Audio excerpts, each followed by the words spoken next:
The Sing-Song Girls of Shanghai by Han Bangqing. First translated by Eileen Chang. Revised and edited by Eva Hung. Chapter 36. A strange love feeds on constant squabbling, and a miracle cure depends on the good doctor. Jade Tao went by sedan chair from East Prosperity Alley to Vigor Chan's residence on Avenue Road. He sent in his visiting card and was invited into Chan's study, where tea was served and the host and guest sat down. After the usual polite exchange, Jade brought his hands together in a salute and asked for Chan's help to invite second Bai Gao. Vigor Chan gave his promise, but he then said, Second Bai is a bit of an eccentric. There's no telling whether he'll agree to it. It happens that he has invited me to dinner tonight at East Prosperity Alley. I'll take the opportunity to ask him in person and then send you an answer by messenger. Okay? Jade Tao expressed his gratitude over and over again, and then solemnly took his leave. That evening, Vigor Chen waited until he had received a note to hurry him before he got into his rickshaw and headed for Big Feet Yao's in East Prosperity Alley. Wen Jun Yao's room was upstairs, where Constance used to be. As Vigor Chen went in, he was greeted by Eileen and the host, second Bai. Taking advantage of this interlude before the arrival of other guests, Vigor Chen relayed Jade Tao's request. As predicted, second Bai turned him down. Thereupon, Vigor Chen spoke in detail about the devotion Jade Tao and Water Blossom had shown to each other. Even Eileen felt deeply moved.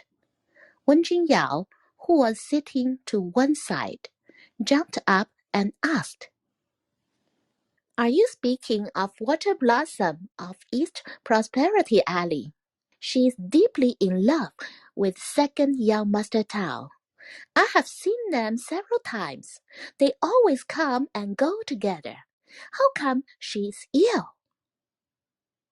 She's been ill for some time now. That's why they want to ask you, Mr. Gao, to have a look at her, said Vigor Chen. Wen Jinyao said to second Bai, "In that case, you've got to go and cure her. In the Shanghai brothels, clients and courtesans all cheat on each other. Everybody's shameless. Now, these two are truly in love. Yet, she's got the rotten luck to fall ill. You must cure her so she can be held up as an example for all those shameless clients and courtesans." Eileen could not help laughing. A smiling Vigor Chen turned again to second Bai, who had in fact made up his mind to go but still made a show of shaking his head. This made Wen Jinyao so anxious that she ran over to him and held him by his wrist, asking, "Why wouldn't you take the case? Do you think she deserves to die?" I just don't want to. Do I need a reason for it? Second Bai said with a smile. She glared at him and shouted, "That won't do. If you refuse to go, you must give a reason." Smiling, Eileen intervened. He's fooled you, Wen Jun. Once he knows about someone like Water Blossom, he's more than happy to treat her. She let go of second Bai's hands, but her eyes were still fixed on him as she grumbled, "If you refuse to go, I'll drag you there if I have to. He clapped his hands, laughing his head off. So I've come under your control now. It's all because you were unreasonable, she responded. Vigo Chen then asked Second Bai to make an appointment, and he proposed. Tomorrow morning. Chen told his rickshaw puller to deliver the message to Water Blossom's house. In no time at all, the rickshaw puller came back with 2 of Jade Tao's visiting cards, on which was written, Please honor me with your company at a tea party at noon tomorrow. Under that was the venue. Water Blossoms at East Prosperity Alley.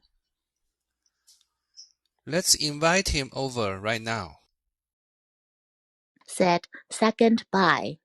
An invitation was immediately written out, and a manservant was told to deliver it. Jade Tao came right away. He happened to arrive at the same time as the other guests, Iron Hua and Devotion Inn.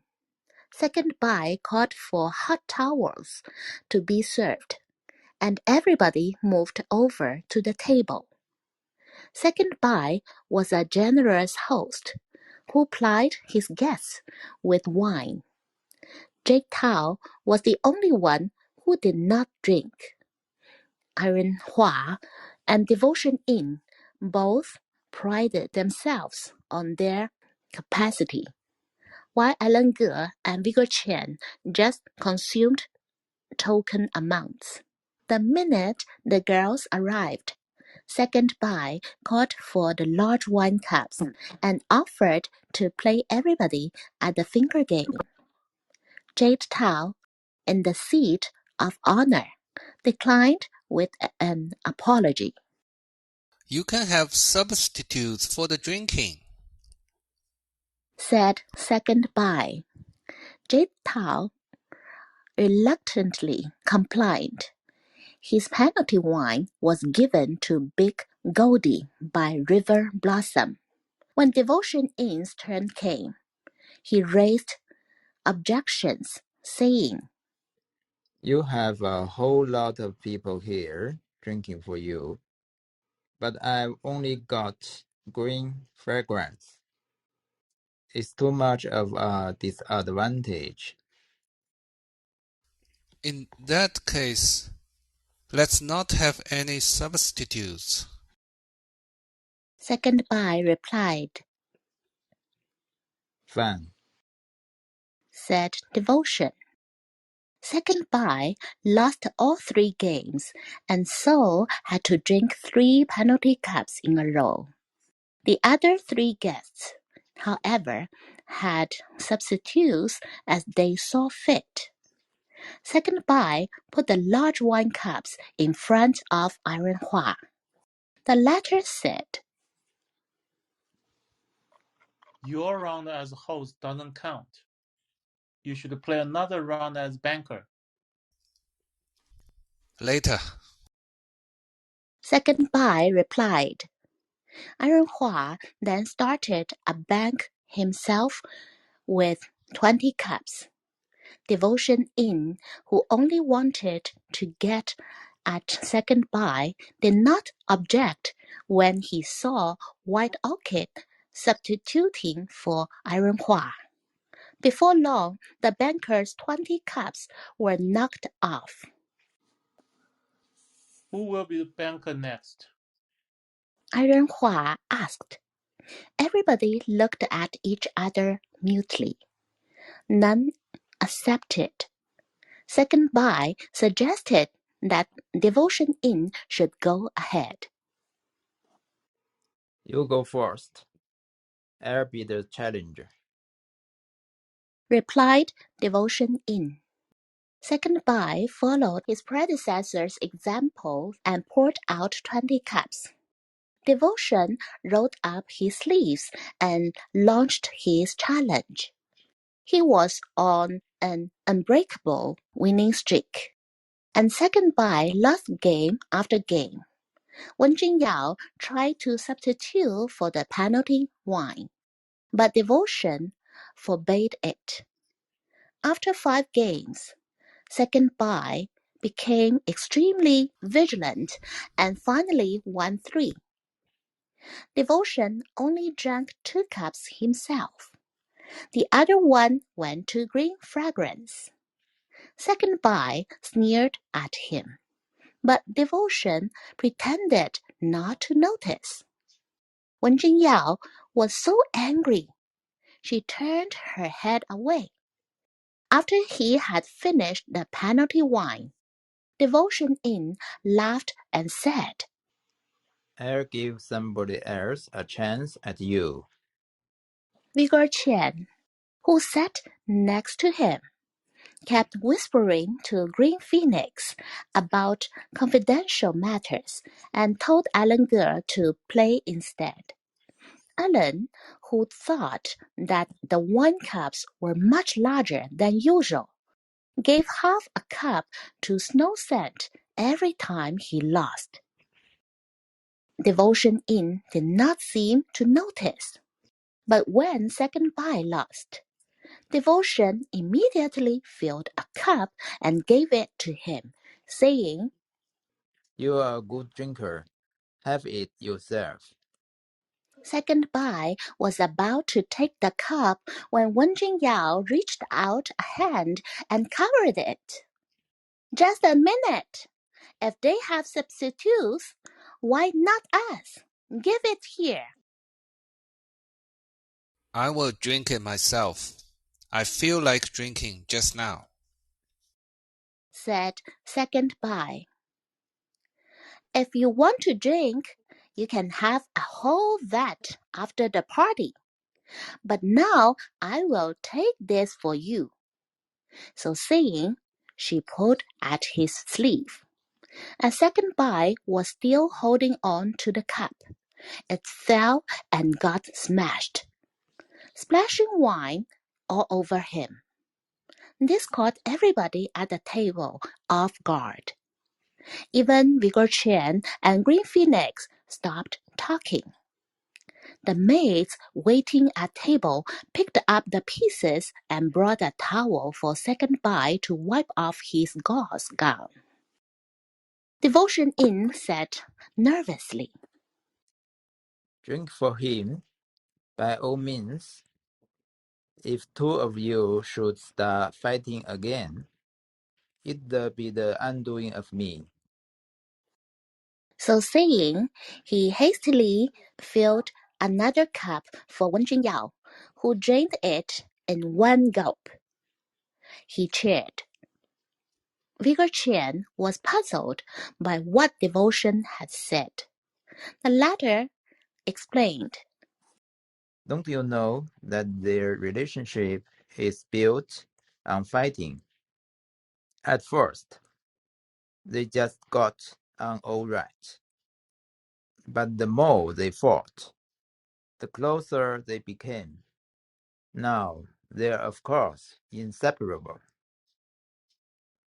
But what do they fight over? Vigor Chen asked. Who knows? They fight whenever they have the smallest disagreement, and neither of them will give in during the fight. But afterward, they are all lovey-dovey again. They're just like kids. They drive you mad. Wen Jinyao snickered and looked at Devotion from the corner of her eyes. Yes, we are kids, and you are a big boy, right? I'm not all that big, but I do all right. Do you want to try? Ayo, I read you until you were the little man, and now you have learned to tease me. Where did you learn to be so clever? As they bantered, Vigor Chen managed to break Second Bai's back, so Wen Jinyao drank 2 more cups for him. Vigor Chen, on a winning streak, only left 3 cups of wine for Iron Hua to deal with. After Second Bai's bank was broken, the girls left together. Devotion Yin then cut his own bank by half, to just 10 cups. After that, Alan Ge and Vigor Chen teamed up for 10 cups as well. Seeing that Jay Tao did not drink, Second Bai refrained from indulging his full capacity and instead ordered the wine to be removed and dinner served. Before Jay Tao took his leave, their appointment for the next day was reconfirmed, and Second Bai saw him off at the stairs. Jay Tao headed back to Water Blossoms at East Prosperity Alley, where he alighted from his sedan chair in the parlor and walked softly into her room. It was dark, lit only by a lamp on the dressing table. The pink bed curtains were hanging down. Fair Sister Li and Beacon were in the room to keep Water Blossom company. He asked in a low voice how she was doing. Instead of replying, Fair Sister just pointed to the bed. He lit a candle at the lamp and then lifted the bed curtain. Water Blossom was panting feebly. This looked quite different from her previous illness. He raised the candle to examine her complexion. She opened her eyes and fixed them on him without a word. He touched her forehead and the palms of her hands. A slight fever. Feeling better? He asked. She took a long time to answer. No. Can you tell me what's wrong? After another long pause, she answered. Don't worry. I'm all right. He withdrew from the bed, blew out the candle, and then asked Fair Sister. Did she have supper? I kept trying to tell her to eat a little congee, but she just had a mouthful of soup and nothing else at all. They looked at each other in silence for a long time. Suddenly, Water Blossom called out from the bed. Mother, you go and have your smoke. I will.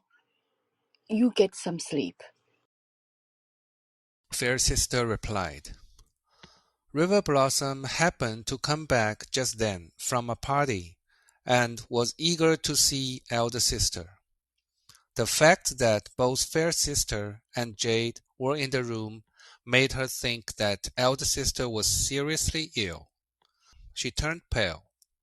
Jade Tao held up his hand to calm her fears, saying softly, Elder sister is asleep. Reassured, she went to her own room to get changed. Water Blossom again called out. Mother, do go and rest. All right, I'm going, said Fair Sister. She turned around and said to Jade Tao, Won't you come sit a while at the back? Since there was not much he could do there, Jade Tao told Beacon to watch over Water Blossom and followed Fair Sister through the rear door to her room. After they had sat down, she said, Second young master, I want to ask you something. When she first got ill, She herself was extremely anxious and would start crying as soon as we talked. But just now, when I went in to see her, she spoke not a word, didn't even answer my questions. She looked like she wanted to cry, but there were no tears. What's happening? He nodded in agreement. I also felt that this was different from before. Let's ask the doctor tomorrow. Second young master, one thing occurred to me. When she was little, we went to worship at the city god's temple. There, she got surrounded by beggars and had a bad fright. Perhaps we should hold 3-day service for her there and ask for the city god's help. What do you think? That's fine. As they were talking, River Blossom came running in to look for him. He asked, Is there anybody in your sister's room? Bacon is there. River Blossom replied. Why don't you go and keep her company as well? Fair Sister said to her. Seeing her hesitate, he stood up and asked to be excused. Taking River Blossom by the hand, he returned to Water Blossom's room. They tiptoed up to the leather chair by the bed and sat down in each other's arms. Bacon took the opportunity to sneak out for a while. All was quiet. River Blossom, with her thumb in her mouth, sat abstracted in his arms, worrying about something. He did not prompt her, just kept his eyes on her. Her eyes gradually reddened and filled with tears. He patted her shoulder and asked with a smile, What grievance are you thinking of? She laughed. Bacon, who heard his voice, thought he was calling and came in promptly. It's nothing. She turned to go. Actually, Water Blossom was still awake. Bacon, She called out. go to bed when you are done. Bacon promised she would and turned to ask J-Tao. Would you like some congee? J-Tao declined, so she went to freshen up the tea instead. River Blossom, Water Blossom called out again. you should go to bed too. Naturally, she refused, so J-Tao made up a reason to send her off. Elder sister got ill because of all the trouble you made last night. If you sleep here again, Mother will tell you off. Bacon happened to bring in the teapot just then. She also said, River Blossom, Mother tells you to go to bed. The young girl had no choice but to follow Bacon out of the room. J-Tao wanted to stay up, but thinking that this would upset Water Blossom, he closed the door and lay down in bed beside her, pretending to sleep. But at her every toss and turn, he got up to attend to her needs. At dawn, she started snoring softly. Only then did he get some sleep. Not long afterward, he was wakened by the menservants walking back and forth outside. When Water Blossom tried to persuade him to rest a little longer, he insisted that he had slept enough. He thought she seemed a little better, certainly not as irritable as yesterday. Taking advantage of their early morning solitude, he asked lovingly, What is it that makes you unhappy? Why don't you tell me about it? She sneered. How can I ever be happy? There's no need to ask. If there isn't anything else, when you're a little better, I rent a house in the old city. You and a mother can move there and ask bookkeeper to help your brother take care of the Sing-Song house. What do you think? This went so completely against her wishes that she just sighed and looked more miserable than ever. He panicked, put on a smile, and apologized for saying the wrong thing. Yet this likewise brought a sullen retort from her. Did I say you were wrong? Unable to think of anything else to say, Jay-Tao went to open the door and call for the maid, Big Goldie. To his surprise, River Blossom had got up early and came out from her room in the back. She greeted him and was delighted to hear that elder sister was feeling better. Come the time Bacon was up and had helped Big Goldie tie up the place, he told the menservants to take 2 of his cars to hurry the guests, Gao and Chen. Toward noon, Vigor Chen arrived with second by Gao. Jay-Tao welcomed them into Water Blossom's room. After greetings were exchanged, everyone took a seat, and the tea was served. Second Bai was the first to speak. I've newly arrived in Shanghai, and have no intention of practicing medicine, but my friend Vigor told me of your command, and I appreciated your esteem too much to turn down your request. May I suggest we do the consultation first and chat after that? Jay-Tao naturally agreed. Bacon hurried off to get things ready and then notified Jade, who told River Blossom to keep Vigor Chen company while he took Second Bai into Water Blossom's room. Water Blossom greeted them faintly and then put out her hand on a small foreign-style pillow. Second Bai sat down on the edge of the bed, carefully regulated his own breath, and then felt her pulse on both wrists. After that, he told them to lift the window curtain so he could look at her turn.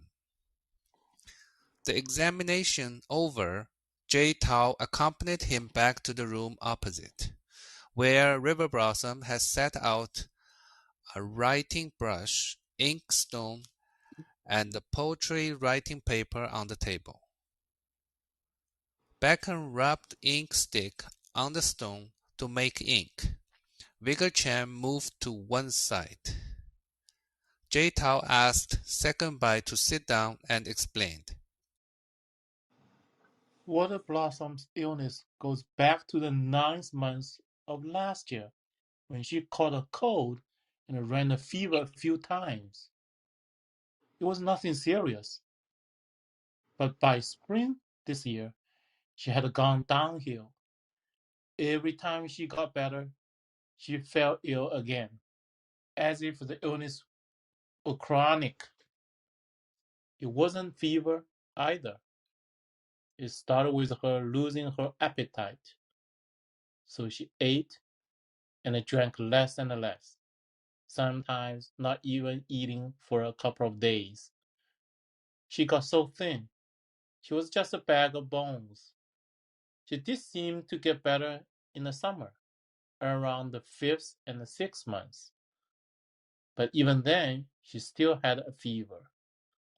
Though it didn't immobilize her, she herself thought that she was recovering and didn't take enough care. The day before yesterday, she went for a drive to Luna Park, and she just stayed in bed all day yesterday, completely exhausted. When she's irritated, She gets short of breath, and if you ask her questions, she says not a word. She only eats about half a bowl of congee a day, and that just turns into vellum. She can't sleep at night, and when she does, she breaks out in a cold sweat. She knews all this bodes ill, and she cries, which makes it even worse. I wonder if anything can be done about it.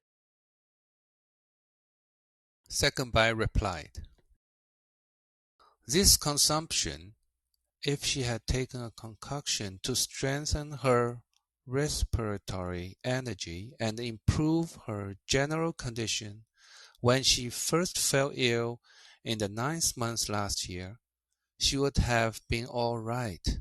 In fact, that you mistook it for a fever led to a bit of a costly delay. This relapse had nothing to do with the carriage ride. It's more a matter of her poor condition. The root cause of her illness is a weakness in her circulation and respiratory system. This is aggravated by poor digestion, but that alone wouldn't give you consumption.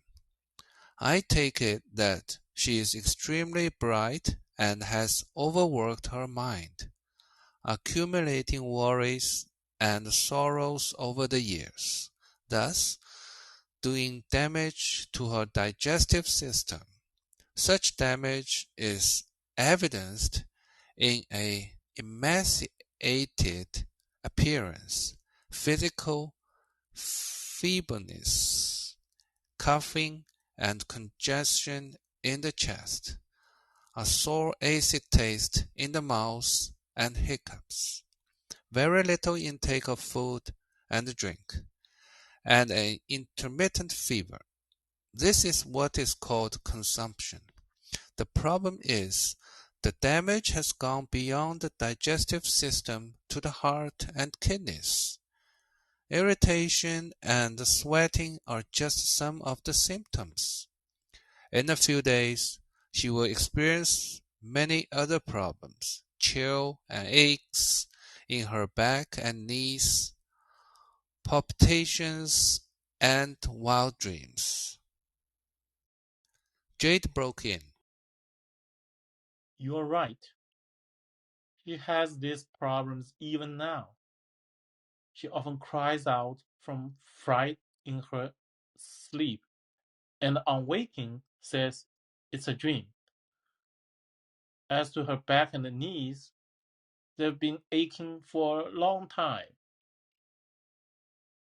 Second Bai picked up the writing brush and dipped it in the ink. After thinking for a moment, he said,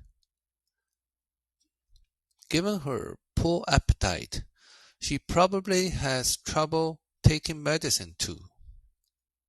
Jade replied with a frown. That's right. And even worse is her habit of covering up her illness to avoid seeing a doctor. If she sees one and gets a prescription, she stops taking the medicine as soon as she feels a little better. There's a prescription for pills that she never even touched. Thereupon Second Bai dashed out a prescription, the writing brush moving swift as a hare. He began by detailing his diagnosis and then listed the herbs and their different method of preparation. He handed the sheet to Jade Tao. Vicar Chang also came over to look at what he had prescribed. River Blossom, thinking there was something interesting, pulled at Jade's arm to have a look. When she saw it was just a sheet of paper covered with cursive writing, she lost interest. Jade Tao had a quick look at it and saluted Second Bai, expressing his gratitude.